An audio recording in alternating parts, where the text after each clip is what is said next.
Isang magandang araw po sa ating mga kapatid sa Sabang, Laguna. Binabati ko po kayo sa unang pagsama-sama ng mga kapatiran sa pagkaayos ng lahat ng mga bagay dyan po sa Pilipinas, sa ating sanctuary at sa mga kapatiran po na magsisidalo. Ako po ang inyong kapatid na Gary Harin dito po sa Stockton Church at Vallejo Church. Bumabati sa inyo ng maligayang pagsasama-sama ng mga kapatiran at ng mga mangaral. Para po sa church, tayo po magpatuloy. Ang Diyos po may pangako. Sa Matthew 16:18 po, ang nakalagay po diyan ay and the gates of hell shall not prevail against it. Walang anumang kapangyarihan na pwedeng bumuwag sa itinatag ng Diyos na kanyang kaharian. Kaya mga kapatiran po, bagamat tayo mga bago, tayo po ay magpatuloy sapagkat ang Diyos po ay nasa atin.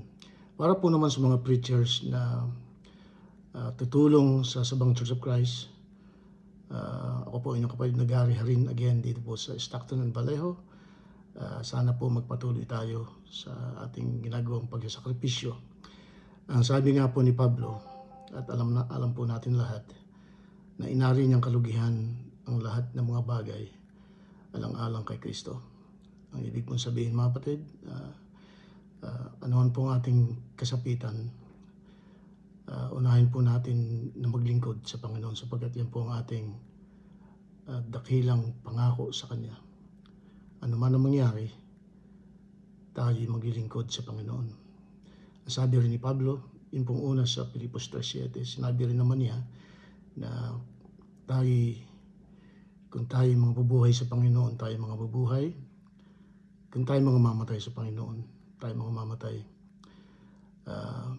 So, ibig sabihin, sa mamatay man tayo o mabuhay man, tayo maglilingkod sa Panginoon.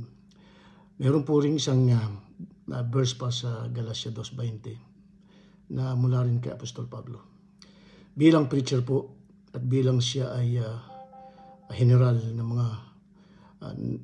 mga naligtas, lalo na sa mga kahintilan, sinabi niya yon mga kapatid, na ako'y napako ng kasama ni Kristo at hindi na ako nabubuhay kundi si Kristo ang nabubuhay sa akin.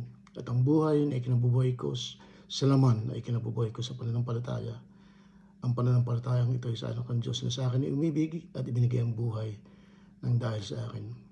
Ang ibig po sabihin mga kapatid, kung sino po ang madidestino riyan at magiging kasangkapan ng Panginoon, yun po ang ating unahin mga kapatid. Tayo'y mapakong kasama ni Kristo. Sa hirap, sa ginhawa, tayo po ay maglilingkod sa Panginoon. At congratulations po ulit sa lahat po ng mga umugit at nagpatuloy ng mga pagganap dyan sa Sabang.